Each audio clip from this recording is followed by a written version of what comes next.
Jesus Christ, you don't know the rules? Have an aneurysm, why don't you? There are certain rules that one must abide by in order to successfully survive a horror movie. For instance, number 1, you can never have sex. Big no-no! Big no! I'm a dead man. Keep him in popcorn. Sex equals death, okay? Number 2, you can never drink or do drugs. No, the sin factor. It's a sin. It's an extension of number 1. And number 3, never, ever, ever, under any circumstances, say, I'll be right back. Because you won't be back. I'm getting another beer. You want one? Yeah, sure. I'll be right back. Sadistic Penguin Studios presents Yumper and Svo at the Show podcast with Tom Yumper Garcia. Have you paid your dues, Jack? Yes, sir. The check is in the mail. And Justin Svo Svoboda. What, so I gotta sit here and eat dessert alone like I'm fucking Steven Glansberg? It's almost time, so grab a drink. Get your popcorn ready and get comfortable to hear two guys from Chicago talking movies.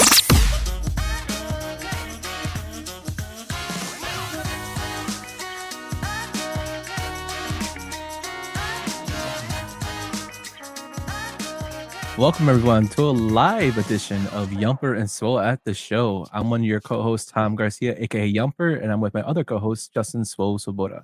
How you doing, Mr. Svoboda?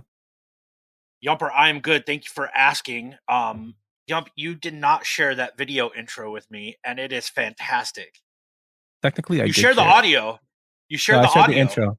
I think you were at work. That's why. I saw the Penguin Studios one, but I didn't see ours. So it is amazing. Yeah, shout out to my man on Fiverr, Graphics Inc. I'll send that out and a link with this video. He did an excellent job for this. He also did a pop-up socks one for Brian, which is really, really good too. So when Brian uses that, you guys can check it out. He does really good work for reasonable prices, and he basically took an idea I had and made it into that. So shout out to him. I'm already getting ganged up on. So man, what's new with you, my friend? What's going on? Not much, Yump. We are recording a little bit early this week because, as you know, a large portion of our audience we've met through White Sox Twitter, and baseball is a big part of our lives, and the United States plays Cuba. So we wanted to make sure that people could do both. So we're recording a little bit early, but that's about it, man. We got a good guest today, though. Yes, we do. We had something that's been in the works for a little bit. I think you actually were introduced to him in October, so like when our Halloween stuff came out. Yeah, my buddy Wayne that I went to go see Scream with last Friday told me that we would get along, and I followed his Instagram and his Twitter, and I feel like this guy and I are kind of like kindred spirits. We like a lot of the same shit. So I'm excited to have him on and talk about our topic today. Yeah, man, really looking forward to it. We're going to talk, as everybody knows, the Scream franchise today.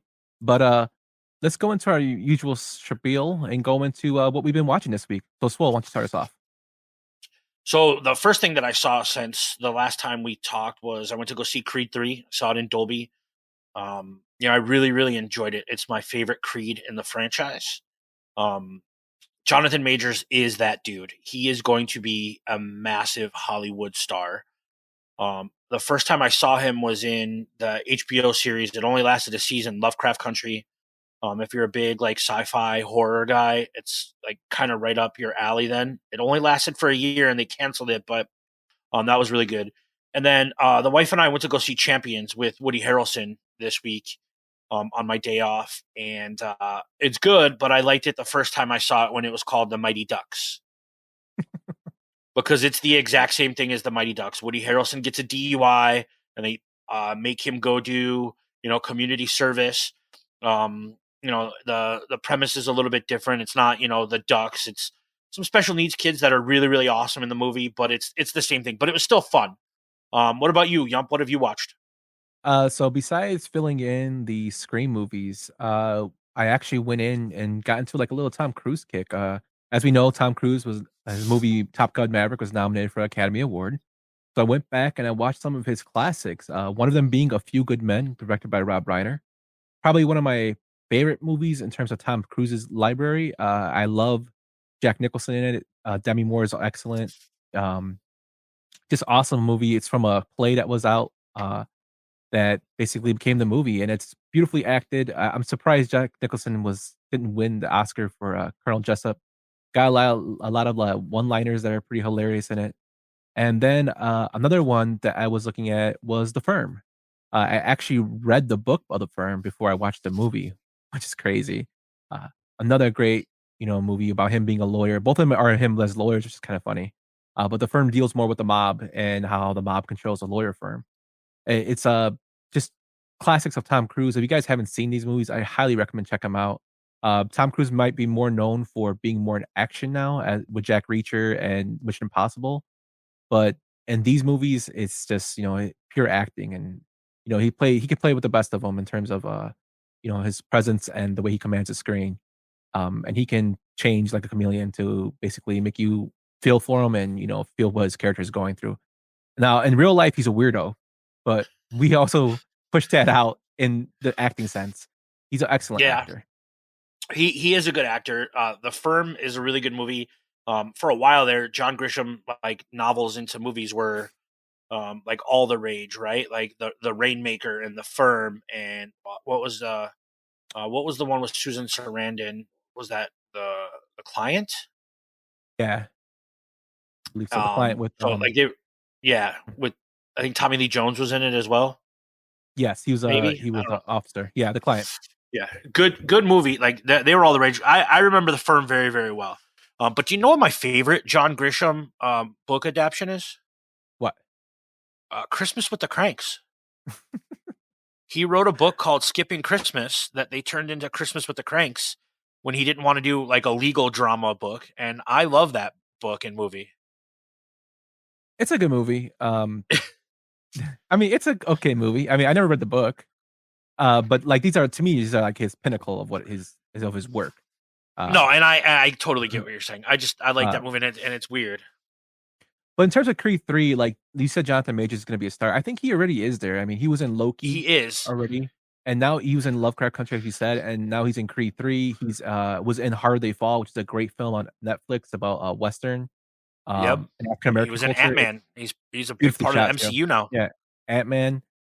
So Yeah. he's kind of like branching out right now, and he's becoming pretty big. And it's also good to He, see Michael B. Jordan actually get a nice little thing on his own as the director of Creed 3. yeah, yeah. I mean, Ryan Coogler had his hands on this, but like this was Michael B. Jordan from the get go, and like so I've never been to L.A. or Los Angeles, and this was an absolutely a love letter to that city. If you haven't seen it, they like the title fight is in Dodger Stadium. Um, they also absolutely show love for the Hispanic community throughout this movie.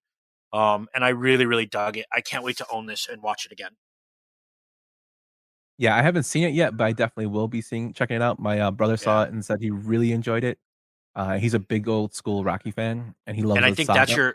I think that's your measuring stick, right? Like we've been on a pod with your brother. Like when your brother values something, you're like, yeah, like I'll check this out. Yeah, I'll check it out. Yeah, so Yeah, I'll definitely be checking that one out soon. But with absolutely. that, Swole, let's go into our special guest. You want to introduce him?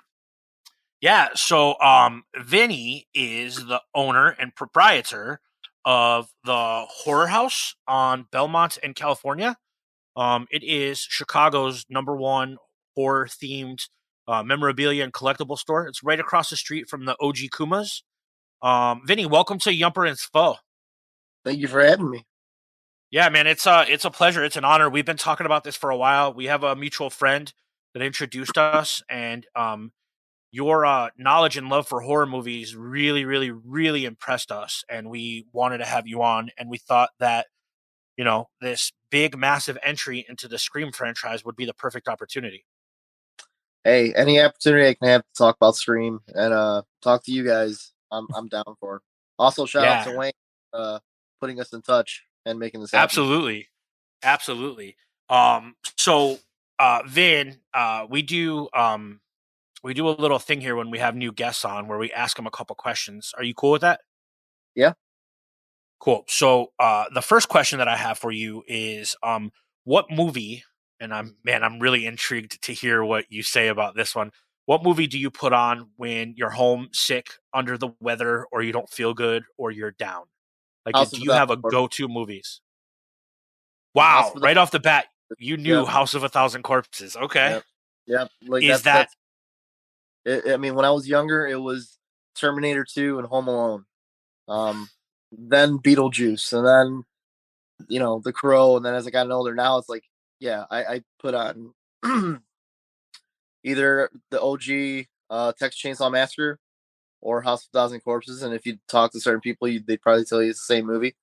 But I just have love for House, and it's every scene from the opening scene with Captain Spaulding to the very last scene in the car. It's just like everything about that movie I fucking love. The colors, the dialogue, everything about that movie is great to me. So that's one of my comfort films for sure. That's fantastic. So, you threw a little shout out there, and Yump knows where I'm going with this. But you talked about The Crow, and Yeah, in our comment section, we have one of the other partners of Sadistic Penguin Studios, Magnificent Stan, absolutely hates The Crow. So I'm really, really glad that you said that, because he has that's terrible awesome. taste in movies, and What movie? I'm glad he's like a big Wizard of Oz guy. The Birdcage stuff like that. He likes The Natural. Uh, uh, No, he He doesn't like loves The the Natural. natural. Yeah, no, but Um, he does hate The Crow, and he's kidding when he says this, but he threw this in the chat. I think he's kind of sees like that The Crow is only as good as because of Brendan Lee's death, which I highly disagree with. Like I strongly disagree with that because I think that was his breakout role, and the story is very close to the graphic novel in term. I mean, of course, they Hollywooded it up a little bit, but it's a good story. Yeah, I mean, yeah. the sequels are bad, but Also, and you can't take away regardless of the fact that he passed away, that doesn't discredit how great Brandon Lee executed that role. I don't care what yeah, anyone says. Like he made Eric Draven come to life. And I'm not saying that I'm not being biased because he passed away. Like I was a genuine fan of him as an actor. I owned Rapid Fire, Showdown, Little Tokyo. Like I I still enjoyed. own those. So like I don't know. Some people don't like the movie, but hey, not everybody's gonna like a certain film. But that one specifically holds near and dear to my heart. So I guess I'm absolutely. No, same for Yumper. Both Yumper and I, we love that movie. I mean, like I have, Crow tattoos, and there. I'm that's awesome. Nice. This guy's really. Now, what'd you say, boss? You broke up. I said this guy's really gonna hate me. No, Brian's good people, man. He just likes to bust chops. Now, Vinny, where'd you grow up? Chicago. Actually, ironically enough, I grew up in the area where the shop's at. Okay. So when you were growing up, what was your go-to movie theater? Like, where would you go see movies at growing up? Sorry. I went to Logan Theater a lot with my family, and then I went to City North 14, what's now Regal or whatever, right there Regal. on the Versi near Western. Those were my go-to, and then as a teenager, I ended up going to Norwich a lot because a lot of The my hip? friends that way. Yep. So, fun story about the Regal Theater. The first night that I met my wife, we went out for pizza. We were supposed to go see a movie at the Patio, right on Austin and Yep. Irving. Mm-hmm. And we're like, nah, let's not go see a movie. Let's go get pizza. But we were having a good time. We were hanging out. We were chopping it up. We were bullshitting. And we didn't want the night to end, right? So we looked at movie times at Regal. And this is before I knew what my wife did for a living. And we flipped a coin. We were either going to go see Edge of Tomorrow with Tom Cruise. The other choice was Lords of Salem, Rob Zombie's third movie? Yeah. Well, And we I think that was his. Well, yeah, I'm that one personally. I mean, if you include the Haunted World of El Super Beasto, that like yeah. the animated one, that one was actually better than Lords of Salem in my opinion. So we flipped a coin and it was Lords of Salem, and we went to go see it. And I didn't realize that my wife was a Lutheran pastor. Oh And shit! if you remember correctly, in Lords of Salem, there's a masturbating priest Mm-hmm. in there. So that was a fun thing that my wife and I did on our first date. So I'm familiar with the Regal Theater on Western. I think Well, Yump's heard that now story you before. guys are So married. Now you guys are married, so it fucking worked out. It worked out. Yeah, everything worked out. It was pretty funny though. We talk about that periodically. Now, the last question is when you were growing up, what was the first movie that you remember going to the theater to see that your parents dropped you off at to just go hang out with your friends and go see a movie? Do you remember that? Actually, fuck, man. Growing up, like at an early age, most of the time when I went to the movies, I went with my family members. So, Yeah. my uncle's a big part to blame as to why I love horror movies. He was like the cool uncle. So, growing up, I would always try to go to his place, hang out with them and hang out with my cousins and stuff. And he'd show me different, I don't know, wrestlers and shit. He introduced me to WWF and then introduced me to horror in general. So like, anytime there was a new movie coming out, he'd be the one I'd go see it with. So I remember Okay. seeing The Crow at Logan Theater opening day, and I felt a mouse run over my shoe in the theater. Because it was back before it was remodeled and it was pretty shitty, gross. That's funny. Yeah, besides that, I went with my mom and my uncle, my two uncles, and we went to go see From Dusk Till Dawn. Man, I think Yump likes you, man. You could tell Yump's a big fan of your movie tastes. Yeah, Dude, definitely. another like one of those movies that the moment it's on, you can't change the channel. You just watch it. It's a classic. Absolutely. Robert Rodriguez, man. Robert Rodriguez is like, we're both big fans of Robert Rodriguez. I actually had a rat run across my feet when I went to go see Jay and Silent Bob at Ford City. So I went to go see Jay and Bob Strike Back with my cousin Mark, and a rat ran across our feet right in the middle of the theater. And we were like, nope, time to go. What do they call that now? They call that the 4D experience? That's a 4D experience, yeah. Well, it's funny because that Regal Theater is the only theater in the city that has a 4D theater. Oh, yeah. I actually saw Scream 6 in the 4DX. And how was it? My neck hurt. I didn't realize like a fucking poster. And I didn't know is that your seat jerks every time there's a stab scene. Like, and not just stab. I mean, like every stab knife, it fucking jerks you. So in the opening scene, he gets like he stabs a dude like stabs a girl like 7 times, and I wasn't mentally prepared for it. I was really stoned. You're bouncing around, huh? Yeah, I was like, Jesus Christ, I feel like I'm at Six Flags or some shit. But it was great. Yeah, was absolutely. Great. Absolutely. Well, those are our 3 questions, man. Thanks for answering them and giving us a little bit of insight on you and growing up. No problem. Yeah, man, I really like that you mentioned. Well, actually, 2 things were mentioned. One, Robert Rodriguez, who does have a little bit of role in the Scream franchise, and you also mentioned Jay and Silent Bob as well, which are also in the Scream franchise. So it kind of comes, full circle to what we're gonna go into. In terms of Rob Zombie, I do think House of Thousand Corpses is an excellent movie. You can see his passion and love of horror films. I remember watching him on MTV Cribs, and they went to his house, and he had every horror movie that there could be owned on Laserdisc and DVD in his house. He was like awesome. He was just showing, and you could tell how much he loved like just horror movies in general and the passion he had with them. He's kind of hit or miss sometimes on style, but I do like that trio of movies. House of Thousand Corpses, Devil Rejects, and the third one I can't think of the top of my head. All 3. Yes. 3 from Hell. 3 from Hell. But he does a great job in portraying his message. I think those are his best movies. And Sid Haig is fucking awesome. I met him at a Comic-Con, like a horror con in Illinois, maybe 6 years ago. Dude's like one of the nicest guys. Him and Chop Top.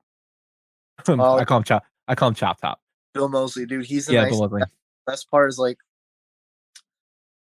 most celebs, you like want to get them a beer or something like that. And with Bill Moseley, I found out that he's a sucker and he's a lover of donuts. So anytime I'm at a convention and he's there, I'll usually hit up whatever local bakery is nearby or has the best rated donuts, and I'll get him like a half dozen and drop it off to the table. And he's always fantastic. Yeah, no, I actually got I agree with sticker sign from Sid Haig. Oh, that's awesome, dude. Good. Yeah, he was super nice. Yeah, super nice. And I do agree. Like feel how you want to feel about the Halloween and Halloween 2. I do think that the House of a Thousand Corpses trilogy, I think, was fun and a good watch. Yeah. And listen, I'm a Halloween fan. I enjoyed the hell out of 1. 2 got a little out there for me. A little bit more than my liking, but I mean there were things I liked about it. I liked the whether or not you like the whole white horse thing, the kills were fucking brutal as shit. Um but I really enjoyed 1. I think it gave Michael Myers a little bit more like depth, as far as like Well, a character. and see that's where I am not 100% behind it. Like I think Michael Myers is the type of dude that he doesn't need a backstory, and that's what makes him scary. That's what makes him disturbing. So I didn't need the white trash hillbilly William Forsythe stepdad, but like I get it, right? Like I'm not I get it. I just didn't need it. For sure, for sure. Hey, listen, I enjoyed that way more than I enjoyed the Nightmare on Elm Street remake because that was a bag of shit to me. I think That you was I think enjoyed we it more could than a lot of people. we can probably all universally agree that that was a giant piece of shit. Yeah. I mean, when Freddy Krueger is shorter than every high school student in the fucking movie, kind of hard. Yeah, Yeah. it was And then really bad. What did you say about what's her name? Her experience making that, how she hated it. I remember it was one of your trivia tidbits. Um she was in Girl with the Dragon Tattoo, I think, right? Yeah, I can't. Her name escapes me. I'm sorry, my brain's kind of fried because I've been Rooney doing that Mara. fucking. Rooney Yeah, Rooney Mara. Mara. Yeah, she said she that movie was like a painful experience of making. It was just horrible. Yeah, Uh, it was hard on both ends. yeah, and Like, it's crazy because Jackie Earle Haley, who plays Freddy, like we said this on the last show when we did a show on the Nightmare on Elm Street, that he actually went and told his roommate Johnny Depp to audition for the original. Which it's funny because it comes full circle of him playing Freddy in the new remake. Yeah. It was just a horrible Which you retelling. I think it was very like with this kid stuff, it was a little too disturbing in terms of like they really went into like Freddy Krueger's, obsession with the kids a little bit too much in right. terms of pedophilia and stuff like that. And it was just like, yeah, I mean, he Yeah. looked like a It kid was himself. like it was always implied in the original one, but never like flat out said. Yeah, yeah, they didn't go as deep, and Yeah. yeah, and secondly, I also with that one specifically, the fact that they did CGI for his face like really pissed me off. Like that was the worst part. Where I'm like, in a world where there's so many talented like special effects artists, you choose to go CGI with Freddy Krueger of all people, who, Yeah. unlike Michael Myers, um, like doesn't with Michael Myers there's no makeup, it's just a mask. Like Freddy Right. Krueger from the 80s and on, like the practical effects is what was most known as, and especially 1 and 2, like he looked creepy as fuck.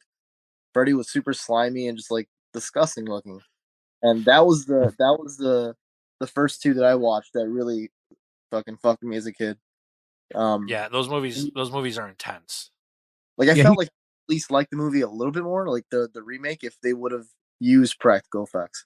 I'm okay with making him look more like a true burn victim, but I don't need like weird worms, whatever the fuck, coming out of his face. It was just too much. also, I don't think like Jackie Earle Haley's voice was, you know, I think maybe because I was used to Robert Englund for his voice for Freddy, and he's just so iconic. But just like he sounded more like Rorschach to me. Yeah, yeah, Yeah. You know what I mean? It wasn't like it didn't fit the character, and I love Jackie Earle Haley's acting. I just think it just wasn't like miscast for me. yeah. No, It's funny that Nightmare came up, because that might be a little foreshadowing into the next episode. Yes. Yeah. and that wasn't planned because I didn't know. That was not planned. No. Well, should we get into the meat and potatoes of this, Yump? Let's do it. Yes. So we're gonna go through the entire Scream franchise. That's right. We're actually gonna review Scream 6 at the end. So we might get into spoilers. So if you haven't seen it, you might want to turn it off and listen to it later. But we Yep. will get into it in depth, giving our impression of it and everything. And like always, let's start off with our first one, gentlemen.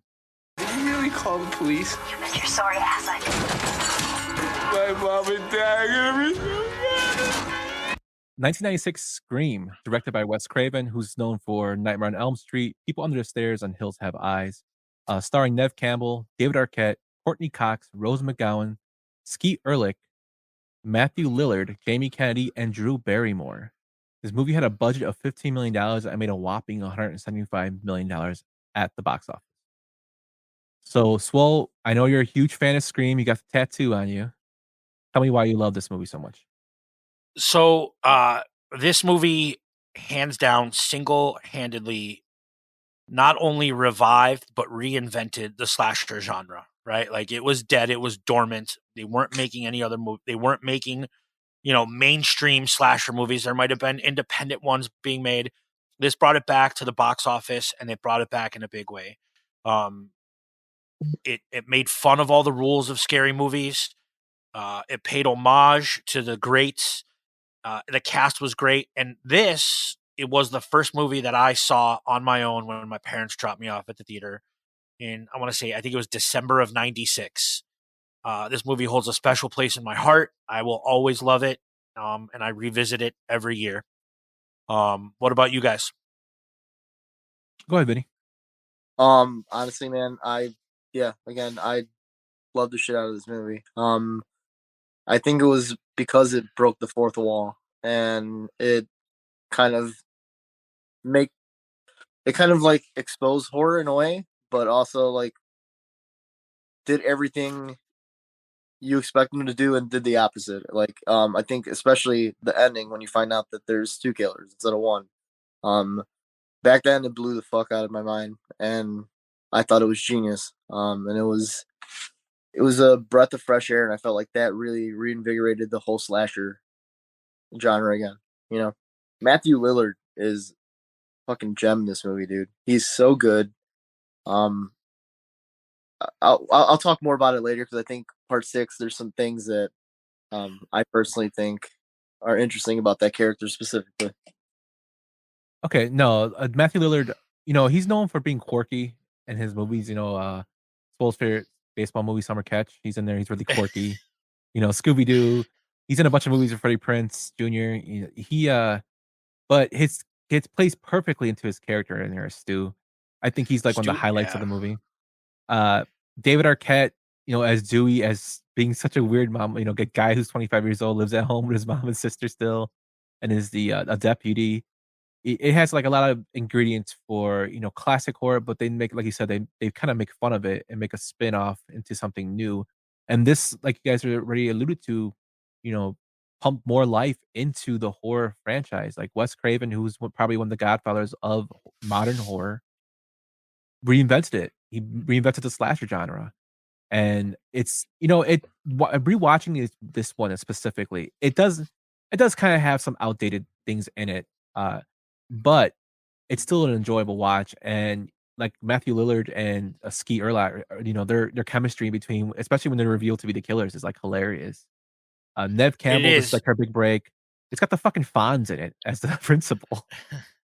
So I think that like this movie was the perfect meeting of the minds, right? Like, Wes Craven is the ultimate horror director. We love him, right?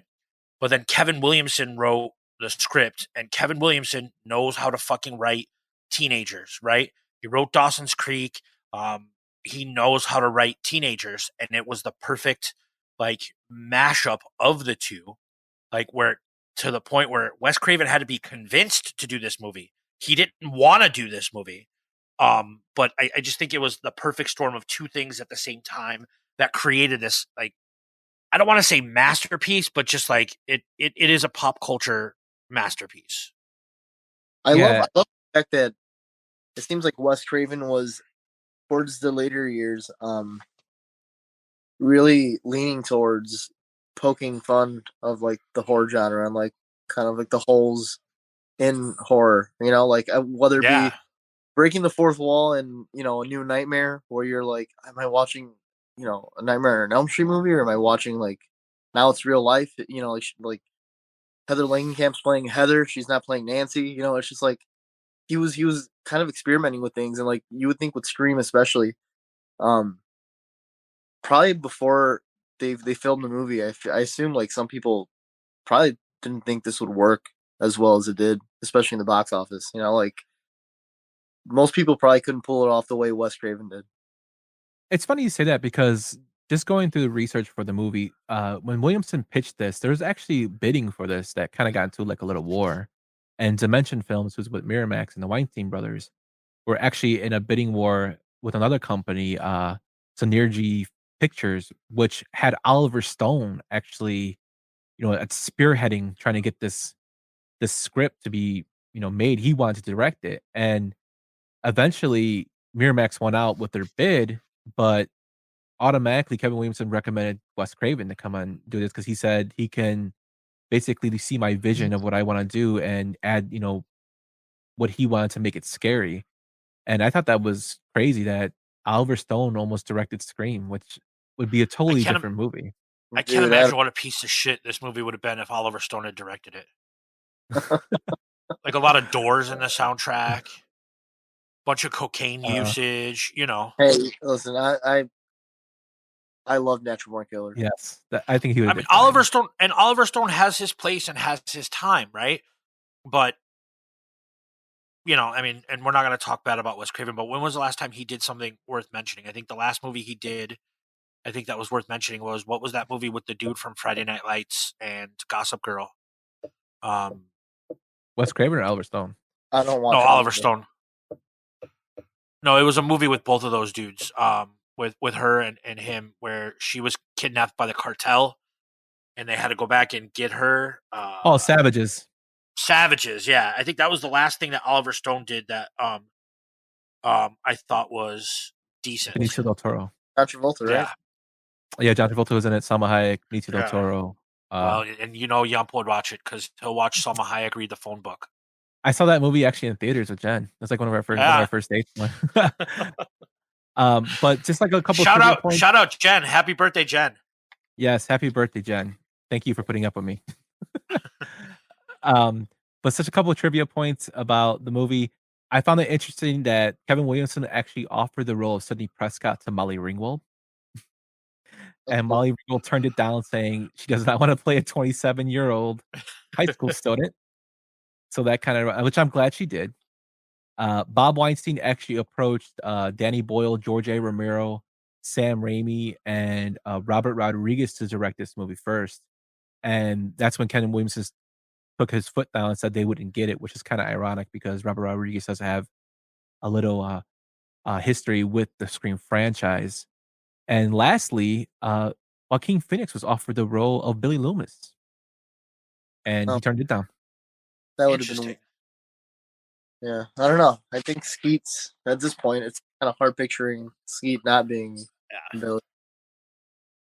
Yeah. I think Skeet did a great job, but I wonder how Joaquin Phoenix would have played it because I'm not gonna lie. When I saw Skeet's like first appearance, I was like, "This guy, there's something fucking wrong with Billy Loomis." The way he like interacted, like Stu was always, I guess, the comedic effect to kind of like get the sense of him being the killer off him, but the way he acted was kind of weird. I'm like, I wonder how Joaquin Phoenix would have played it. But going forward, you can't see anybody as Billy Loomis besides Skeet. Yeah, No, and especially if you've seen the last two. Yeah, and then last bit of trivia is Drew Barrymore was actually cast as Sidney Prescott, and she actually asked to be the role of Casey because she felt that it would be crazy to have everybody think, "Oh, Drew Barrymore was in this movie," and she gets killed off in the first scene. Spoiler: I don't know, it's 27 years old, but Brian's gonna be mad. yeah. She gets killed off in the first scene, and that was really impactful. It's kind of like a nod to Psycho when Jamie Lee Curtis's mom got killed in the shower, and they both received top billing for it. That's pretty fucking sweet. Yeah, man.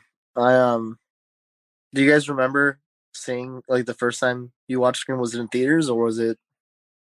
Or did you rent it? It was.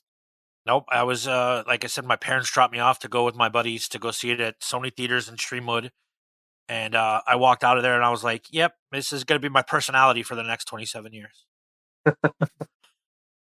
yeah. I saw it in movie rental. I went to Masterpiece Theater on 47th Street, and we got it from there. like my dad's buddy owned the State Plus, so when it came in, like he called my dad and said, "Hey, we got I'll hold a copy for you." And we went and got it, and we watched it then. So that was the first time I experienced it. That's awesome. But you guys ready to move on to number 2? Let's do it. Yeah, let's do 2. Where's your innovation, huh? Why copycat 2 high school loser-ass dickheads? Stu was a pussy-ass wet rag. And Billy Loomis, what the fuck? Jesus. What a rat-looking, homo-repressed mama's boy. Why not set your goals higher, huh? You want to be one of the big boys? Huh? Manson? Bundy? OJ? So... 1997 Scream 2, directed by Wes Craven, starring Nev Campbell, Courtney Cox, David Arquette, Jamie Kennedy, Liv Schreiber, Jerry O'Connell, Laurie Metcalf, Timmy Olyphant, and Elise Neal. This movie had a higher budget of $24 million and made a box office of $172 million. Vinny, tell me what you think about Scream 2. I really, really enjoyed it back then. Honestly, I think when I was younger, I would say I enjoyed it almost as much as one. I felt extra bad for Dewey because this dude gets stabbed 2 movies in a fucking row. I was like, this guy is like a hardcore rapper. And also, I had a major fucking crush on Nev Campbell, so she could do literally anything, and I would watch it. Like I suffered through Party of 5 just to see her in. Was it Jennifer Love Hewitt? No, was she in Party of 5? She wasn't Party of 5. Yeah, she was in Party of 5. Yeah. Looking back on it now, it's definitely not one of my favorites. I like it more than 3.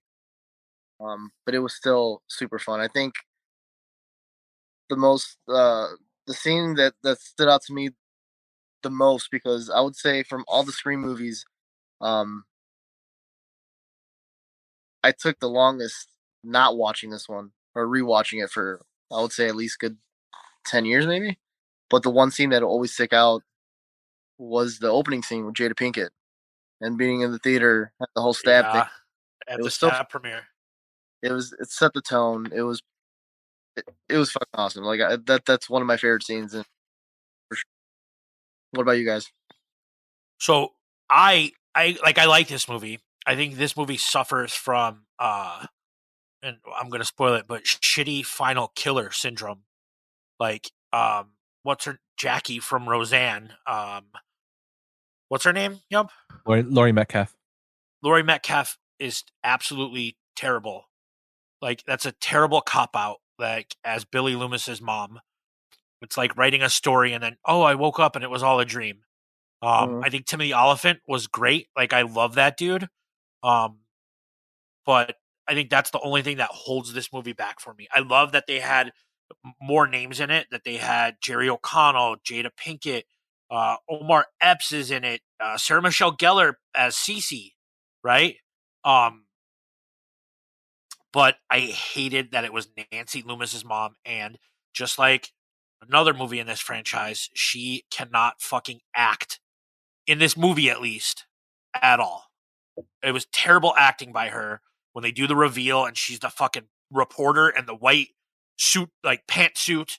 But you know, I like the movie. It's a good movie, and you're right, it's better than 3. It's just not the original. Right. Also, I can't help but mention the fact that you said spoiler. If you have not seen this movie and watching this is your fucking fault. And you're not wrong, except we have a bunch of ball busters in our audience that will make comments like, "Man, I've been waiting 27 years to see it, and you've ruined it for me." So I got to throw it out there because they'll bust my balls. Yeah, it's kind of like a jab too. Yeah. So Laurie Metcalf, I think, is an excellent actress and actor. She does. I mean, Yes. she's mostly known for Roseanne, but she's done like Broadway. I think this role for her, there was no really, as you would say, meat and potatoes there for her. This script went through rewrites because it actually got leaked. It got leaked who the killer was. It was originally supposed to be Jerry O'Connell's to be the killer, which Yeah. shocking is the boyfriend of Sydney is the killer, which I think is stupid. It would have been dumb. Yeah. They're in Yeah, a but lose-lose situation. What's wrong with your vagina that you keep getting fucking guys to go crazy and start killing people. I don't know, but just like that. So the movie itself, I thought had some good parts. You guys mentioned Jada Pinkett Smith. Her character in this movie really reminds me of a character she played in a Keen Ivory Wayans movie called Low Down Dirty Shame as Peaches. She was basically the same character, like talking shit about that's what's on screen. That's basically what she lifted off. I think that movie was released before this, so it's kind of her playing the same character. I think they just went back to killing off two well-known actor and actress at the time. It's kind of like a remake. I did love the fact though that they had the movie within the movie, like we would see continuing Yep. on. And Stab was actually directed by Robert Rodriguez, but you have Tori Spelling as basically Sydney's part. You have Luke fucking Wilson Luke as Wilson. Billy, as Billy, which cracked me up. You have Heather Graham as Casey in the beginning of the movie. I thought that was hilarious to me. Uh, it's just weird. And something that we'll be seeing going forward. Dewey, David Arquette's character, has nerve damage.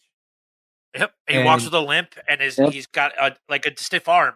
yeah, and miraculously by Scream 2022, he's back as a fucking sheriff, or he was a sheriff, Well, or have which you makes heard of no sense. fucking rehab, Yump? Dude, Rehab? he severed a nerve in his back. I don't care how physical therapy, yes, but when he's walking Stem like cell that, research, Yump? Hey, Stem cell yeah, research? yeah, fuck out of here, Stone dude. Cold Steve, No, I gotcha. Stone Cold came out at WrestleMania last year, and he had neck issues. No, anything's possible. Okay? Yeah, Well, but- dude, you continue to warm yourself to our buddy Brian by talking about wrestling, and there was something on your storefront that he said that he loved. I don't know what was it, Yump? It Alf, was Jambi from Kiwi. Yeah. He got really excited about that. Yeah. That's good. So like Brian is the biggest wrestling nerd that I've ever met, and he hosts AEW Playback on every other Wednesday. If you want to check that out, there's a little plug for you, Brian. I love you, buddy. he's also Just the one not who on. right? Yeah, He hates the crow. He hates the crow. But hey, 2 out of 3 ain't bad, right? Yeah. Hey, does he like Sting, the wrestler? I don't know, Brian. Do you like Sting? I don't know, Brian. He's in the chat. Let's see. Are you a big Sting guy? Come on, I know you were typing earlier. He's there. He's there. I'm waiting to see what he says. He says kisses. But while we wait for him, there was 8 different submits of the script to the MPAA because of this gore in it. And Scream is like more what modern. Surface Sting was good. Because the you mean- crow. Yeah, You mean Ultimate? He's lying to himself. You mean Ultimate Warrior Light? Yes, basically when his shouting at this guy. Like these movies, they show more gore in terms of killing, and that's something that is, if you look at modern horror movies in general, it's more gory. And Yeah. of course, it's changed with the times, but Scream was one of the first movies that actually introduced that. I don't think this movie's bad. I don't think nothing's gonna be as good as the original. That's something that as moviegoers we all go to. Like, I just think that the story was kind of weird at the end with Mickey wanting to get fame by using movie as a defense. Well, and Randy flat out called it. He's like, Mickey, the freaky Tarantino film student. Yes. Right? Like he called it out. And there's 3 scenes. There are 3 scenes in this movie that I absolutely love. One is the stab premiere at the beginning that we've already established. 2 is what Nev Campbell is. She's like a theater major, right? And she's doing a performance, like a stage performance, and that's where the killer comes in towards the end of the movie. That is really, really good. And the 3rd scene is when they're talking about the rules of a sequel in the classroom. And I think that's brilliant. I thought that was a brilliant piece of filmmaking when they're talking about how many times is a sequel better than the original, and they break it down. And I just loved it. I love it. Like Joshua Jackson from Dawson's Creek was in that. But those 3 scenes really stood out to me. Also, he was in a what they call, a film that stole the Scream, idea, which is Urban Legends. Yep. They call it ripoff. Urban Legends is a guilty pleasure, so I'm not going to knock it. I'll say I like some of those movies. They're the sequels and shit are where they don't get Yeah. they're pretty bad, but I forgot the name of that girl. What's the? She's on the cover with the curly hair, the like tan girl. Are you talking about Rebecca Gayheart? There we go. Yes, Dude, Rebecca. She was the Noxzema. She was the Noxzema girl. she's a babe. She is. Yeah, she was. Yeah, she was a main character in Urban Legend. Yeah, they collaborated in that movie. Tobey Maguire was actually offered the role of Mickey, which I thought was pretty crazy. All I'm right. glad he turned it down because Timothy Olyphant thought this was just weird. I'm a big said, Timothy Olyphant fan. Like, I Yeah. love the movie Go. mhm. Danny DeVito was offered the role of Cotton Weary. Was he? No, Really? That would have been really cool though. That would have been. pretty Oh, funny. that okay. I was like, really? I didn't know that. That would have been pretty I was like, funny. oh man. I was gonna try to keep it going. I just said they couldn't. No, that was good. That was good. I Also, like that. Sure, we're all like trying to make sure we're taking our time so we don't have to talk about Scream 3. Yes. That's a but- perfect segue, though, Yump. Yeah. Unfortunately, we have to get to that one.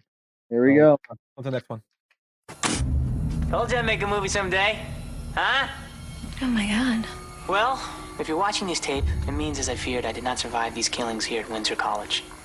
And that giving up my virginity to Karen Kolchak at the video store was probably not a good idea. Karen Kolchak? Yes, Karen Kolchak. Creepy Karen? Shut up. She's a sweet person, okay? We were working late, we were putting away some videos in the porno section, and, shit happens. Scream 3, released in 2000, directed by Wes Craven. This one's written by Efren Kruger, who wrote Transformers Dark Side of the Moon. So Kevin Williamson did not write this one, and it shows.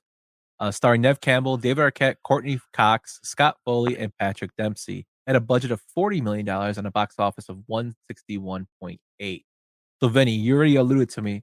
You don't like this movie and this franchise. So tell me why. It's not that I don't really like it. I just think it's the least memorable one out of all of them. Like that's the one that I'd revisit the least. Like thinking going back to just one killer was kind of like a step back. I was expecting it. Well, I don't know. I wasn't pleased with the fact that it was like her half brother who ended up being the killer and shit. I just felt like it was the reveal was again what you said about two. It was just kind of lackluster, and it's like that's the whole premise and like the whole plot is you're trying to figure out who it is, and it was like such a big build up for such a small. I guess I don't know reveal in my opinion. I was just yeah. It was like when it happened. I left the theater kind of just like okay cool. I don't know if I want to watch that shit again. To me, this is not. It's on the bottom of my list for the Scream. I think again, without Kevin Williamson to lead it, to be the original idea for this movie was to have Stu come back.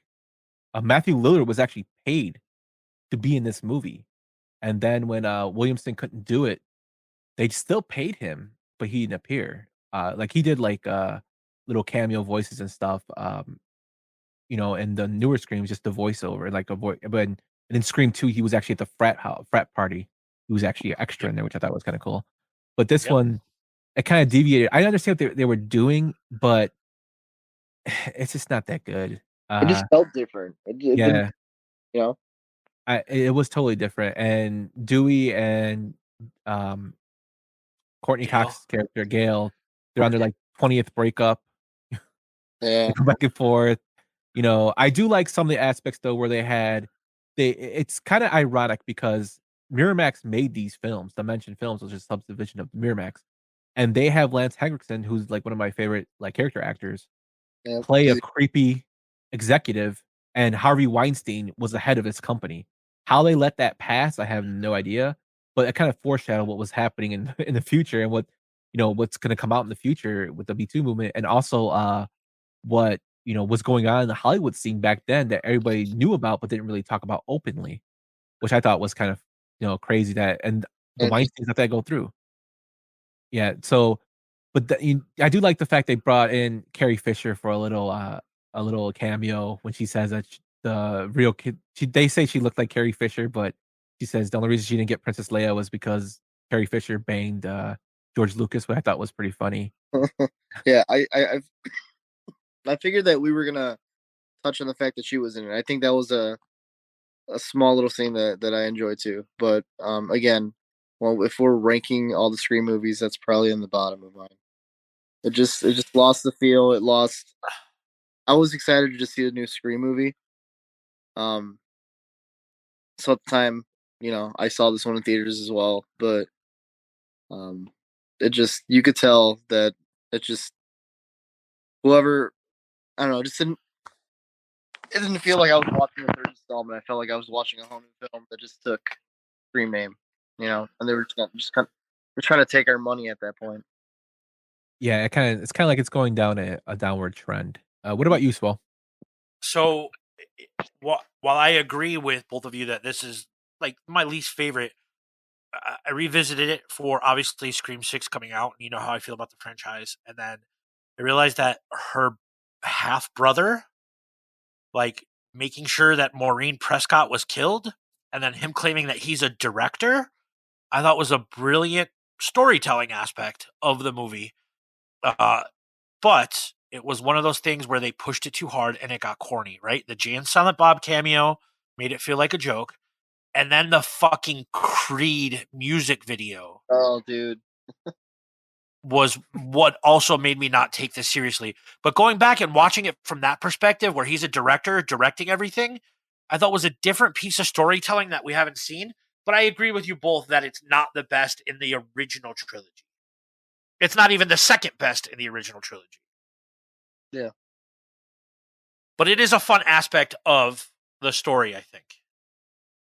It also makes Sydney's mom look like a real jerk. Like a real, like kind of a whore. Like, yeah. I was Yeah. like, But I loved the, once again, the movie within the movie within the movie, right? They're making Stab, whatever, and then they recreate Stumacher's house on a film studio lot, right? And that's where the final whatever happens, and then the like his director's lair. Like it's not awful, but it's not good. I Yeah. agree. Yeah. she was on TMZ before TMZ was even a fucking thing. Mm-hmm. Well, and I don't love what's her name? I don't love Parker Posey that much. Like she just kind of annoys me. Her role as Jolie, it wasn't that bad. This is like, I don't know. I think it like, especially the thing that turned me off from Scream 2 was fucking Jerry O'Connell singing in the lunchroom. Oh I was yeah, like, why are you in the singing? lunchroom. And this movie kind of fouled up with it being like trying to be funny, but it's not funny. Like it's just, I don't know. It's like you don't try too hard. Like I love when comedy is intermixed in horror. Like we just talked about Rob Zombie. He does that perfectly in some of his movies.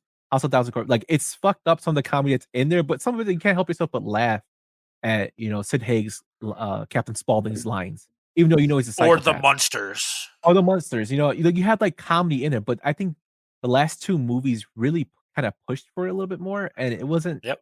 It fell flat to me. This movie, for sure, I didn't really enjoy it. We said the same thing with like the last two Thor movies too, right? Like Mhm. you just try to make it, you force comedic elements in there, and it can't be forced. It's got to be like natural. Yeah, it was. And Kruger went on to write The Ring, so he does have some horror chops. Which I wish he would have shown them a little bit more here, but Yeah. it's not one of my Rocky 3. Rocky 3 is a fucking classic. Dude, what the hell are you talking about? He's not wrong. Like you're not wrong, Yump. But you guys ready to move on to the next one? Yeah, Let's do it. Three Cool. more. You're listening to Yumper and Svo at the Show podcast. Be sure to follow the guys on Twitter at Yumper and Svo. Watch live podcasts and subscribe on YouTube at Sadistic Penguin Studios. And check out the website at www.sadisticpenguinstudios.com.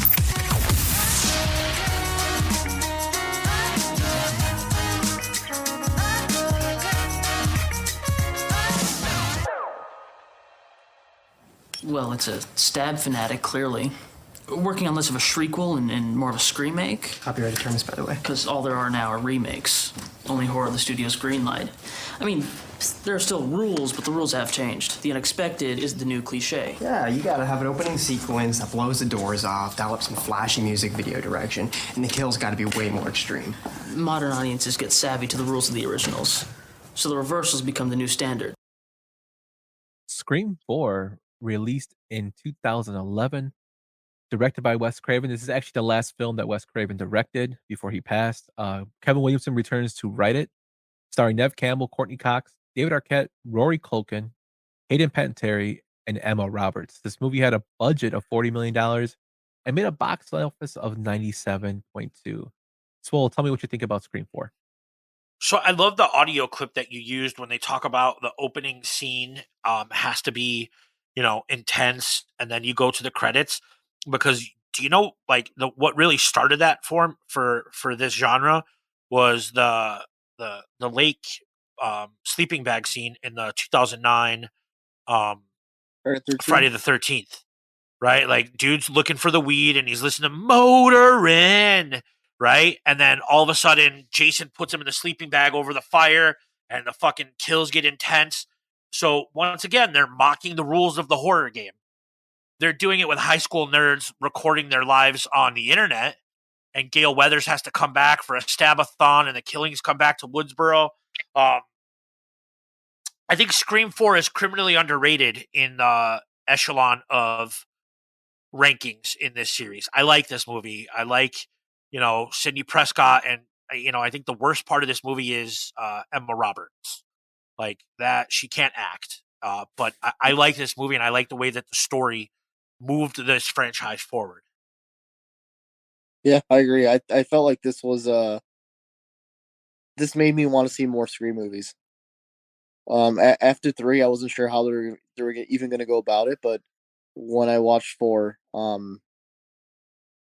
everything from the fact that Dewey came back, Gale Weathers, and everybody kind of reprised their role, but like all the new characters too felt fitting. I loved the deep talk about horror movies and shit like that. Like it started to feel again like what I said about 3. 3 felt like it just wasn't the same kind of vibe, and this one felt more like 2 and 1.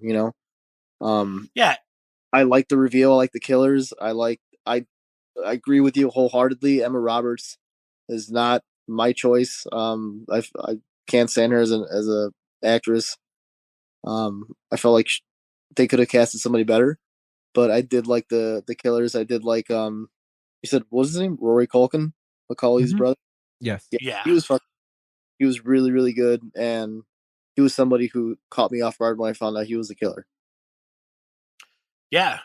I also think that Anthony Anderson and Adam Brody were really good. The comedic relief in small doses as the goofy fucking cops that were trying to survive a horror movie. They kind of took over Dewey's role, where Dewey became a little bit more serious, and these guys were the dunces, and I thought that was well done. So this is actually my second favorite Scream movie. Okay. I think this is a beautiful way for Wes Craven to basically put his stamp on the franchise. He came back. I know he got some bad, you know, taste in his mouth from the previous movie, and he said he would only come back if the script was good. So of course, Kevin Williamson came back and wrote this script, and I think it does have some flaws in it, but overall, I do like the national progression of the characters in terms of how they grow. Like now, Dewey and Gail are living together; they're married. Cindy's out doing her own. She's a crisis self-help. The only thing that I think is kind of weird again is the Dewey automatically losing his nerve damage, and the voice changer thing is kind of getting a little ridiculous, I think, at this point. Roger Jackson is a damn Roger national Jackson's treasure, awesome. buddy. Yeah, just the way they're doing like the voice changer thing is kind of weird, but overall, I thought this was a very good story in terms of Rory Culkin. Like when I first saw it, I didn't think Rory Culkin was the killer. Right. And it does pay homages to the first one. When they tie him up outside, he's tied up the same way Drew Barrymore's boyfriend was tied up. It has like little homages. I found it crazy when I was reading about this that all the knives in this movie were CGI.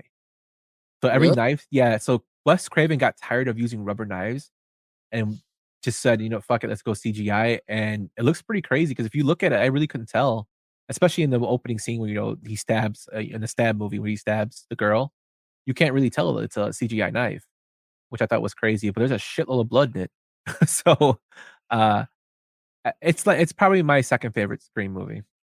Yeah, no, I agree. I also thought like Stabathon was a cool tradition that they do in Woodsboro, right? Like, and then even at the end of the movie, like when they're gonna do the final reveal, it's like nobody messes with my fucking film festival, right? And it's a whole thing. I honestly thought that Hayden Panettiere was gonna be the killer, like up until the reveal. Um, but no, I enjoyed the shit out of this movie. Yeah, I did too. And the acting wasn't as horror. I mean, I do get, Emma Roberts, but I think having Well, one bad yeah, actress to compared to other ones that were, having multiple, it kind of yeah, was like overshadowed by the movie story. So I would yeah, give it a thumbs up. No, same here. It was good. I yeah. personally maybe C5. Mhm. Yeah, I thought. Well, after this was done, I thought it was done because West passed away. But great segue. We're going to move into our next one. Sheriff Hicks? Hello, Sheriff Judy. Who is this? I think you know. I'm a fan of scary movies and knives.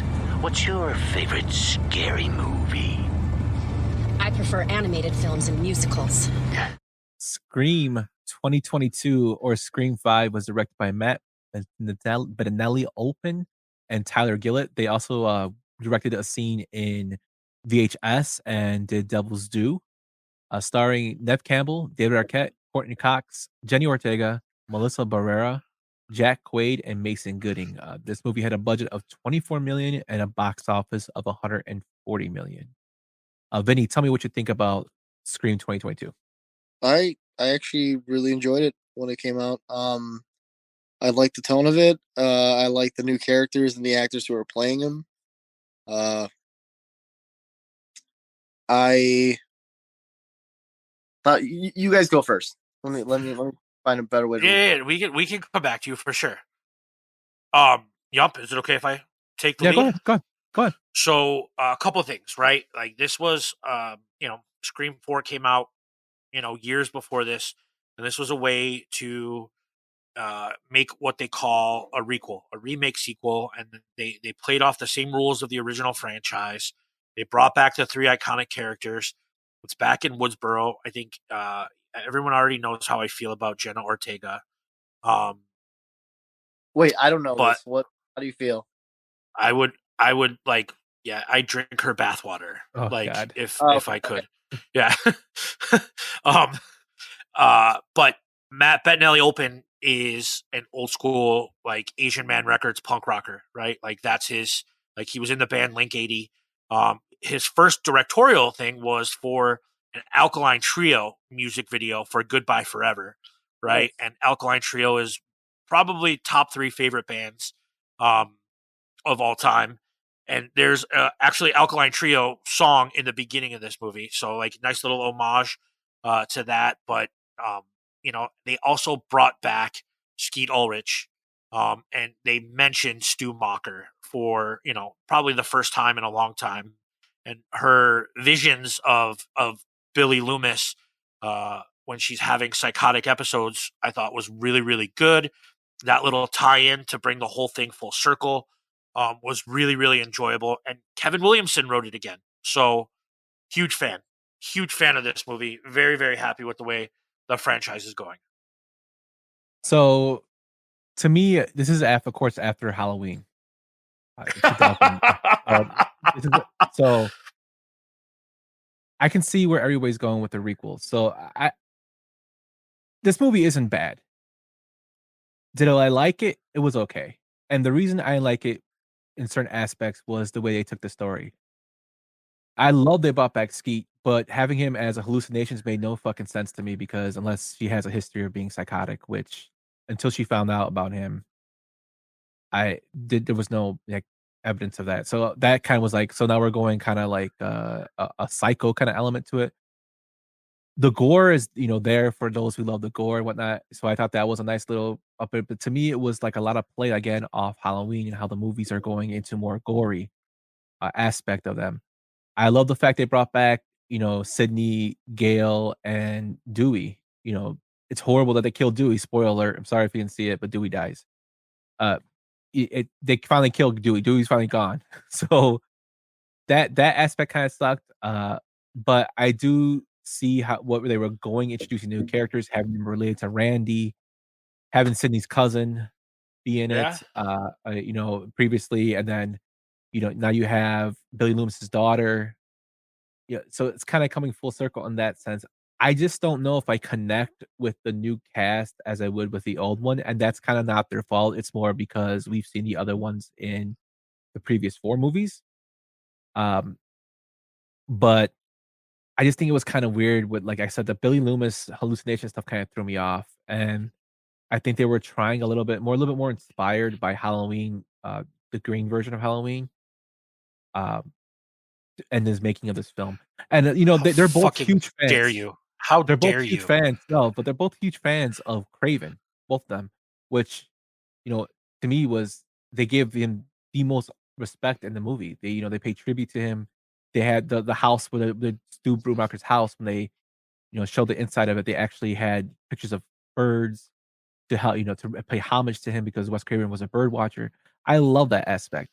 I just don't think it's the greatest. Like it's not on How my top 3. how dare you say No. Scream 2022 and Halloween Gordon Uh, franchise in the same breath? How dare you? You're not gonna like what I'm gonna say about Scream 6 then because I already know, and we've already had this conversation, and I'm ready to debate it with you.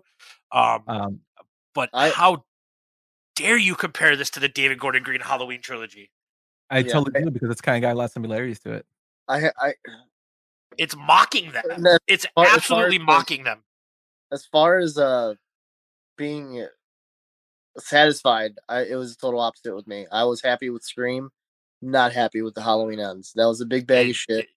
So But we hate Halloween Ends. Yeah, no, we hate it, and that's why I'm busting Yum's chops about it. Like we both know how we feel about the Halloween. Yeah, yeah, so yeah. Scream 5, my thing was, I liked it. I liked new characters, and I did like, so the hallucinations make sense in a way because she is kind of psychotic. Whether or not people want to realize it, look at the way she fucking stabs people. That's not a normal person. Like, and I will say this. This includes 6. Samantha has the best fucking stabs in the entire franchise. The way she stabs and how rapidly and how like just crazy she goes. I was like, dude, like she's ruthless. Um, so she has like shades of there's something there. There's a reason why she's No, I hallucinating. understand that, but like but that's when when the hallucinations are revealed on who she is. Prior to that, you don't really hear anything about it. It's just that's what I'm trying to say. Like Well, to me, it was no, like, and I okay, so get she's psychotic. That's why I'm like, it was just kind of weird. Like this, we're going into this paranormal aspect or more of a psychological aspect, and I'm like, you could have done that. She was related to Billy, and then she had some kind of relationship with him previously, or when she was told she was obsessed with finding out who he was. Then that can maybe build into the whole hallucination thing. Okay, but well, I think it's they revealed, and did, then we right? start Like killing him. she picked up and she left because she didn't want her sister Jenna Ortega around this, and she found out that her dad was the fucking serial killer in this small little town in California. I get what you're saying, but that's why we have like these fun debates, right? Mhm. Um, like she found out that her dad was this infamous serial killer in this tiny little town in California, and then she has these fucking like fits or like these visions. And I don't think it was anything like paranormal or anything like that. It was just like, oh shit, maybe I'm a serial killer too. But I yeah, no, and it's okay. Like we don't Yump and I don't agree on every movie. He hated it in Right. Cantu. I liked it, right? But like no, I get it. Yeah. I just think that this was after what? When did Scream 4 come out?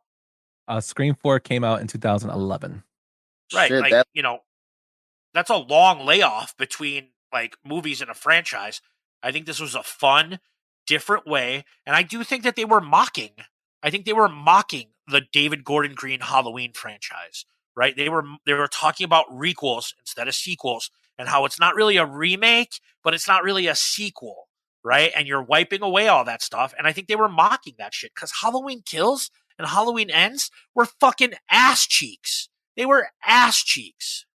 Yeah, I always tell people for that move for that reboot specifically, I would have been happy with the 2018 Halloween being the only movie that came out. If they would have ended on that note, I would have been completely fine. The mystery of Myers being alive or just being dead in that basement, being burnt up, like I was okay with that. I didn't need Halloween Kills or Ends. But for instead, they made him a fucking Ninja Turtle that lived in the sewers and fucking found other people to do his bidding. And he got beat up by the kid who gets. He got beat up by the kid who gets beat up by band geeks. Yeah. But no, I would say so. This is what I wasn't able to get out earlier. For Scream 5, my biggest gripe was the fact that, and this is something they could have figured out while they were filming, but the scenes where obviously you find out who the killers were, there's no moment in that entire movie, because I rewatched it, there was no moment where her body shape matched up to Ghostface. And yeah, she's like 5'2".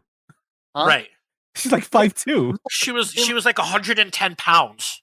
Yeah, but that's what I'm saying. Like when that reveal came out, I was just like, okay, like that doesn't make any sense for me. And then I rewatched it, and I was just like, how the fuck? Like they picked the wrong person. They should have had somebody who was a little bit taller, or at least like, I don't know. That was my only thing, and I was just like, come on, fucking. Well, and I think that's a perfect segue into Scream 6, because that's my beef with the movie. So, like, Yump, take it away, buddy. I can't wait to hear your thoughts on this, because he hasn't told me his thoughts on this. We talk every day, but he has not. He's held back his thoughts on Scream 6. Let's play a game. You know you're like the 10th guy to try this, right? It never works out for the dipshit in the mask. Maybe. But there's never been one like me, Gale. Scream 6, released in 2023, directed by Matt Benelli-Olfman and Tyler Gillett, starring Melissa Barrera, Jenny Ortega, Mason Gooding, Jack Champion, Hayden Panettiere, and Dermot Mulroney. The movie had a budget of $35 million, and as of today, March 19, 2023, has made $116 million. So, Vinny, tell me about Scream 6. I enjoyed the fuck out of it, to be honest with you. I wasn't sure what to expect, and it wasn't my favorite in the series, but I had a lot of fun with it. Like when I went in, and it wasn't just because of the 4D jerking me around in the goddamn chairs, but like I did like the fresh new aspect of being in a whole new city. Like I'm a huge fan of like Jason Takes Manhattan, and like and it's like there, and it's not because it's a good film. It's just like when I watched it growing up, it was just one of those comfort films. And like when I watched it as an adult, Killer Clowns from Outer Space fucking sucks, dude. Like it's a great movie. Like I love it, but realistically, if I'm judging it on is it a great film, it's really not. It's horrible B horror film. But this one specifically, like whether it be the little convenience store scene or just reprising of certain roles, like seeing Kirby come back was really cool. I like the subtle drops of Stumacher, and like I felt like this one kind of lays the ground for the future of Scream, which makes me more excited for what's to come. But I really enjoyed it from like the beginning of it to the end. I'm trying not to say too much because I don't want to spoil it for too many people, but like I actually saw it 3 times in theaters. I don't want to take this one, Yump, because I want to hear what your thoughts on this are. You guys about to fight right now? You guys gonna put on boxing gloves? No, we don't fight. We but like we like different stuff, and that I think that's the fun part, right? It's all everybody. If he says something about Batman, then we might put on boxing gloves. Well, before we get into this, then on that note, who's your Batman? Mine? Yeah, like who's your Batman actor wise? Like this fucking guy, he's gonna start a fight. He's gonna start a fight. He's my Batman. I'll always be my Batman. Michael Keaton's my Batman. He'll always be my Batman. Bruce Wayne, I would go Bale. Bale or Ben Affleck. What about you? I mean, that's a fucking loaded question, man, and I could write a dissertation on it. But Michael Keaton was the first Batman that I loved, but Bale is the Batman I love the most. Okay, I do that. Yeah. I think mine leans closer to yours, but Michael Keaton for sure. Yeah. At least none of our Batmans has nipples, so I don't think the Michael Keaton answer is the wrong answer, because that's my age group. But fucking Christopher Nolan and that Batman trilogy it means a lot to me. Of all his brilliance and Christopher Nolan, he's also the person that told Christian Bale to do that dumb fucking voice. Oh, stop it with the fucking voice, yeah. That's why I think Christian Bale, and I love Christian Bale, but get the fuck out of here, dude. That's why I go with Michael Keaton, even though he couldn't move his head to left or right. He's still my Batman. All right, let's hear your Scream 6 reviews. I want to hear Scream 6. This is the first. This is a reveal. Is this spoiler free or no? I can give it spoiler free. But so there were some aspects of this movie that I liked that had nothing to do with the story. The fact that Flash from fucking Spider-Man's in it, I thought was hilarious. That part, Samantha Weavering, who I loved from Ash versus the Evil Dead, and she was also in Bill and Ted 3. She plays a small role. Dylan Mulroney, who was one of the first fucking Young Guns, loved him as Dirty Steve. That's pretty much all I liked about this movie. I went in with clean slate, wanted to see it. I did not enjoy the acting in it. For one, was bad to me, and I know it's a horror movie. And yes, you brought a horror movie. Kirk Clown's Outer Space, but it was it was really bad to where I couldn't get over it. There's certain scenes that make no fucking sense for the characters to do, and I'm a franchise that basically calls out stupid shit that happens in horror movies. There's some stuff in here that made no fucking sense to me. That I'm like, why are you letting this happen? Why aren't you doing this? And it's just obvious things. If we're gonna go, we're going breaking the fourth wall here, which what Screams usually does. This movie does not do it. It's just, to me, it's plays on that aspect, and then I just did not enjoy it at all. And then Courtney Cox, I love her, but man, she's looking a little rough. And I don't mean to be mean, but the plastic surgery, really, I was like, holy shit, Courtney Cox, what happened? I couldn't get over that fact. It's, to me, they were recycling a lot of ideas for this one. The Dewey aspect, for instance, that aspect was put into another character. I mean, it's the same. It's the same thing that happened with the Star Wars, 7, 8, and 9, right? I feel like those are a Scream. I hear you, and I agree with a couple of your beefs. I'm gonna say this: my least favorite part of this movie was Dermot Mulroney. He was a fucking terrible actor as the dad in this movie. That was one of my beefs. The other beef was the same thing that we talked about in fucking the previous one, where there's no way that the little girl is fucking fighting Courtney Cox's boyfriend, the big 6'3", black guy in the fucking condo in New York City. There's no way that he doesn't just pound the shit out of her, right? Because we know that the other killer was on the train, going to meet them, right? So, I know you got to suspend disbelief for all that other shit, but, come on, man. That, I think those are all fair beefs. But I think that like Vinny said, the scene in the convenience store was fucking very, very well done. I think the scene on the subway with all the homages to all the other horror icons was really, really well done. You had Michael Myers, the good Michael Myers, not the David Gordon Green Michael Myers. You had Pennywise, you had Pinhead. All those guys on the fucking subway looked really, really fucking cool. And the way that the power went out on the trains, I thought that was really, really well done. And I think that, the mentioning of the stuff that happened in Woodsboro with the fucking artifacts and the shrines was really, really cool. No, it's not going to fucking, we're not reinventing the wheel, but it was a good way to keep this franchise moving forward. Yeah, I honestly think I wasn't expecting there to be 3 killers. Towards the end, I was like, when it happened, I was like, of course, like it makes sense that it would be 3. But yeah, I had no problem with it. I like I said, I had fun with it. The kills I, were definitely gorier than they've ever been before. yeah, I did like that. I listen for me. That's not going to change my love for Scream. Like I like seeing gore. Like some movies don't need it, but if you're watching like a movie like Scream, you kind of want to see it. You know, like I don't want to see a Scream movie where they're holding back on blood or holding back on kills, because this isn't a movie that's based on just story. You know, like the kills are just as important as the story itself. You know, um, and like what you were saying though, the cop, his acting was, it frustrated the shit out of me. There It was was one bad. there was one line in specific. I don't know what it was word for word, but it was when he was coming out crying because his daughter. Fuck with my family, you die.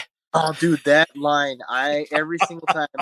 I think that's the reason I saw it 3 times in theaters, just so I could hear that line and Yeah, cringe or laughing. Everybody in the theater was laughing, it so was it bad. yeah, that specifically. I'm like, who didn't see this post cut and was like, you know what, this feels a little awkward. But no, I think there were certain things that make me again more excited for what's to come. You can kind of see that they're kind of expanding on the idea that Samantha's fucking psycho. You know, like Yeah, whether she's given to her inner, killer or not. Billy Loomis. You know, Yeah, the way she stabs, even in this one, like she just has a killer mentality, and I think that's a really cool, interesting storyline that I've enjoyed so far. Listen, it's not the same movies that we grew up loving, but like it's it's almost like the Dead 70s Show reboot. You know, like I watched it. At first I was like, I don't know if I like this. Then halfway through I was like, you know what? Like they made the same kind of jokes, but except it was this is updated. more for like these new kids. It's not for us, you know? And I feel like what they're doing with these new Scream movies is that they're trying to lay a foundation for new fans to feel like they can be a part of Wow. this. You know, like they don't have to feel like if you weren't there for the first Scream or the second Scream, it's too late to jump in. Like they're trying to set, I feel like in the years to come, in 10 years, there's gonna be people who are like, who are your Scream people? And you're either fucking Nev Campbell, the OGs, or it's gonna be like Samantha and all these guys. Which I I see what they're trying to do, and I see like why they're trying to do it. A lot of it's for trying to keep the franchise going and trying to get as much money out of it. But like, I don't know. I guess when it comes I think you to just Freddie Prince. I think you just Freddie Prince Jr. the shit out of your quote right there, right? Because Freddie Prince Jr. went on this famous Star Wars rant, and he's like, "Guess what? These movies are not for fucking you. They're for kids. Star Wars episodes 4, 5, and 6, they were for fucking kids. And the prequels, episodes 1, 2, and 3, they were for different kids, right? And I think you just Freddie Prince Jr. this, and I think that's a good explanation. I think that's. I And think that's. Yeah. Go my ahead, Jump. pushback to that is saying I don't think these movies are for me at all. Just going in as a person watching a movie, it fucking sucked. I like there's just too many there's for a franchise as respected as this, and like and I don't get me wrong, I gave shit to fucking Halloween Ends. Horribly gave shit to them because I expect more out of them in terms of the way they told the story. And I'm Well, gonna and hold Scream to you're that same regard because there's like you said, the gore. The gore is great, but how the fuck does it go from having the gore, them being gory as hell with killing people, to them doing it to a character who survives? That made no sense to me. Well, and but That that's always how it's been. Like Dewey got fucking stabbed multiple yeah, times, right? You know what I the mean? first Like two Dewey movies, yeah. survived, right? And let's watch the do I think that character. the Let's watch do the I character do get I stabbed think all the times and stand there. do I think the brother, like him surviving that is a little much? Yeah, probably. Like he probably shouldn't have survived that, but you know what I mean? Like that wasn't enough for me to take away from my enjoyment of the movie. I feel No, like that's the thing on top of other things. A couple things for me. Go ahead. I'm sorry, Vinny. no, sorry. I think that part where this the dude gets back up in the end. I feel like it was just them paying homage to like what Scream 2, or even one where like there's always that one person where you think they're dead and they fucking pop back up. It's like It's Right. almost like this is the final moment. Yeah. Yeah. But No, one and I thing- agree with Yump. Like I agree with Yump. Right? That dude should have been fucking dead. Like that was a stretch. But they did it twice But with this movie. Two people that one yeah, off screen and one on screen. yeah. That Well, you hear like live. Gale Yeah. should have died, right? Like, and I think like sometimes you got to get rid of that character. But yeah, I don't know. Like it is what it is. I think Yump, and you're totally fine with this. You've owned this role in the past. I think you're definitely in the minority on your review with Scream, but like we're allowed to like what we like. I will say I am. No, oh no, I want to hear this. I want to hear this because you're shaking your head and you're disagreeing. Like, well, how are you not in the minority on this? Just because of this movie is getting more nostalgia than anything, I don't think I'm in the minority because the reviews I was reading from other people and people that I've that I've talked to were like they didn't like it either. And I mean, like, so go for ahead. the I'm same sorry, reason buddy. I did. No, for the same reasons I gave. And it's not me being overcritical. Like I don't think I'm like Roger Ebert or Richard Roper. It's just something for my enjoyment going in. You like mean I did not. You mean the guy that gave it 3.5 stars? Yeah, and he also liked Encanto, and he liked the movie with Nicolas Cage that we both didn't like. No, you're right. Yeah. Like, but that's the fun part, right? We Yeah. can like and dislike what we want, but that's what I say when I think you're. Oh, did we lose Vinny? That's what I say when I think more people probably like this than disliked it. Maybe the people that you've talked to didn't like it, but I would say the majority of the people liked it, and it's doing pretty fucking good at the box office. I will say there's. I mean, Star Wars did too, so that doesn't mean anything. I mean, we've at the shop. I do get a lot. Like that's been the talk the past week and a half. Like customers asking, "Have you seen Scream?" And I will say, like, it's been like 80% people saying that they liked it. Like it wasn't their favorite, but like these people are gonna go see Seven. You know, they'll go see Seven, but I don't think it was. It oh my goodness, it doesn't Yump's over it already. He's like, just fucking end this. No, it just doesn't. We can put a button on this because I mean, it just doesn't. It doesn't make me want to see it again. Put it that way. I got the same vibes from. It's not as bad as Halloween Ends. I would never say any movies as bad as that. No, I would I put mean, it on par. I don't even think it's in the same universe. I'll put it on par with my opinion. Halloween Kills because there's both good things and bad. Even though I ripped on Halloween Kills, that have some good aspects in there with the mob mentality and whatnot, and we talked about that. I think it's kind of on that level for me. It was just not enjoyable to me, and like I don't know, just certain parts of it I just didn't like. I tried to get around it, and I went back and I thought about it. I read about it, and I'm just like, yeah, it just doesn't click with me. Yeah, I mean, for another reason I liked it though is because Stu's one of my favorite characters in the franchise, and there seems to be a lot of little subtle comments that make it seem that he might be coming back in the future. At some point, they're gonna find a way to bring him back. Like at some point, they're gonna do something to bring Stu back. Well, you would have to because I mean, like I said in Scream 3, he was supposed to be the killer. He was paid to be, and he did little cameos. He did cameo in the previous one as voices at the party. So did Jamie Kennedy, and so did Drew Barrymore. They just had voiceovers. He's also the only killer that's never been confirmed dead. And they say that in this movie. You know, they never confirmed him being dead. Yeah, which I think it will be fine. I want to see how they go with that aspect. Maybe they would have to bring him back if they're going to go with the storyline about Sam. Yeah, I don't know. Maybe who knows? Like, I'm curious just to see how they write the next one. I dug this one. I also liked. Go ahead. I'm sorry, buddy. I'm sorry, dude. I mean to talk over you. That was no. You're good, man. You're good. You first. Your show.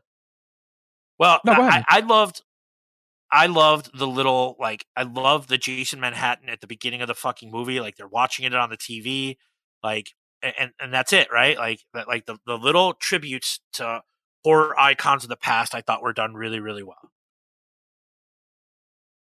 Yeah, no, I just had a stoner fucking moment. No, I'm sorry. I just got a text message from Brian that is. Yeah, I'm sure you did because you guys talk like little old women. It had nothing to do with this. It was just something else that was mentioned earlier that just cracked me up. Oh my god. No, go ahead, Vinny. I'm sorry for interrupting you. No, I was gonna say I feel like I have to look it up. If I had my fucking computer, I would have done it while I was here. I'm pretty sure that Matthew Lillard did a thing called like Stu's Not Dead, and it was like I don't know if it was like a short video or something where like he was showing like what he would have, or he was talking about like what he would do to bring back his character and all this shit, which really led me to believe that he was going to come back for the last one. But he was I think maybe talking. just too many people expected it, like in this one. I think they expected it, and that's what they wanted to avoid. Yeah. So it's funny you said that because I just looked it up, the Matthew Lillard, if he did something like that. And this is an article from Collider where Kevin Williamson confirms Matthew Lillard's Stu is dead. This is from December 16th, 2022.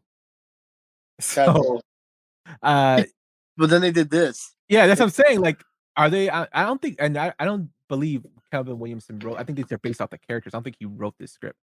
But it's just like, well, I mean, they're kind of hinting that he is, unless he's trying to pull a 180 on you and like, oh, he's alive. Yeah. I mean, they flat out can't say like Stu Macher is dead, and it would be a cop out to be like, well, he's been in a mental institution or in jail this whole time. It would be a cop out, and like you would be pissed. Like I think a normal moviegoer would be pissed if that's how they decided to bring him back.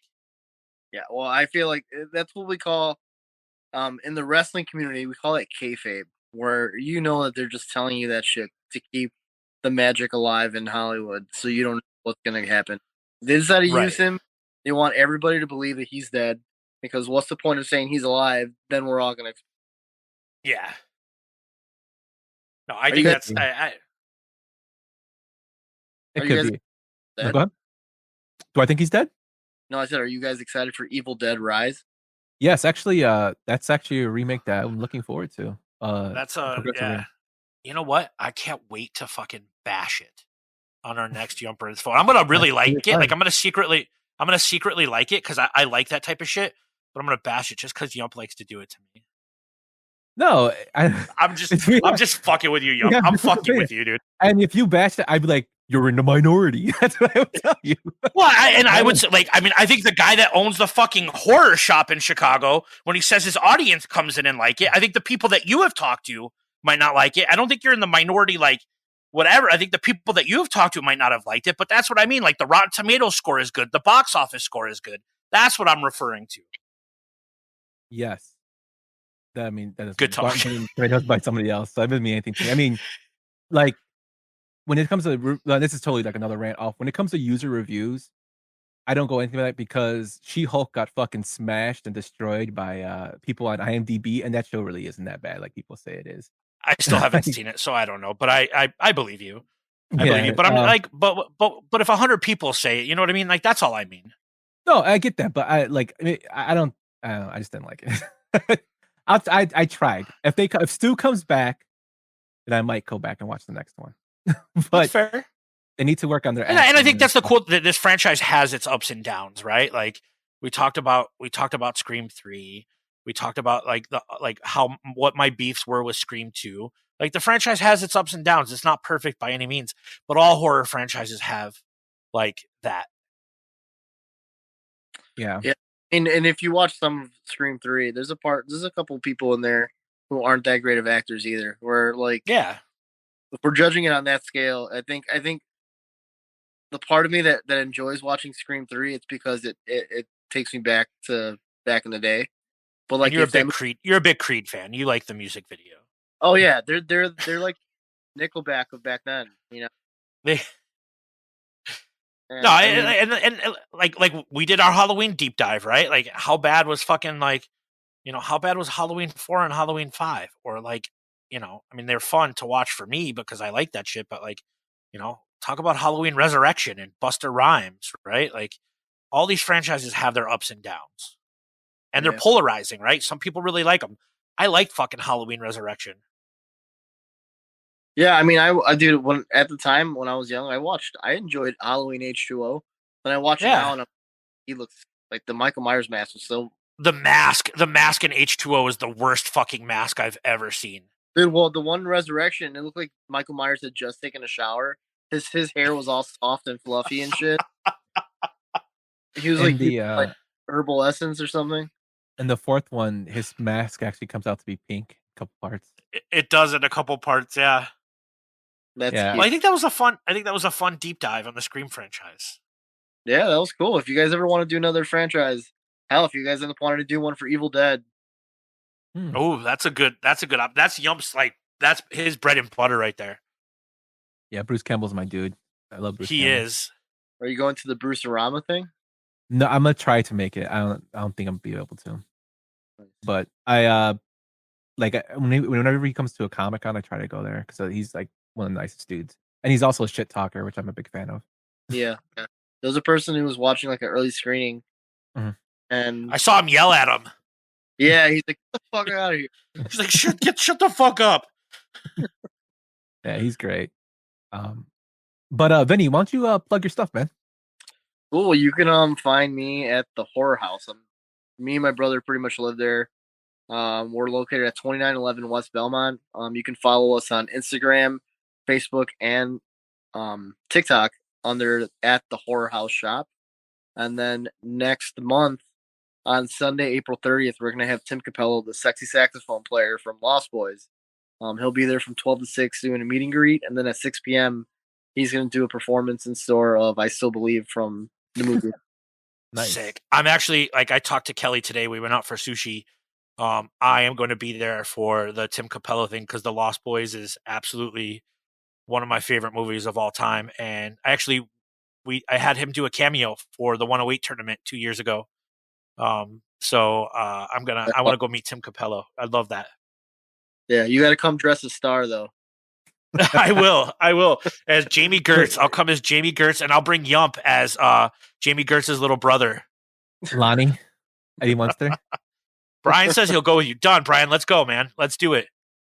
Vinny, he really will come dressed as Star. You have no idea. You have no idea.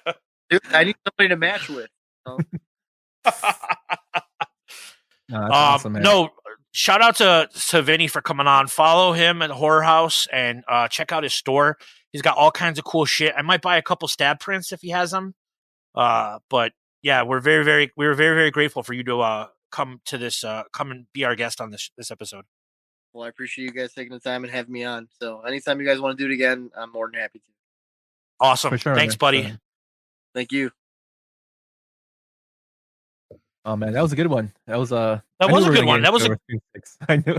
No, and it's okay, man. It's all in good fun, man. Like, we like what we like and we disagree. Like, you're probably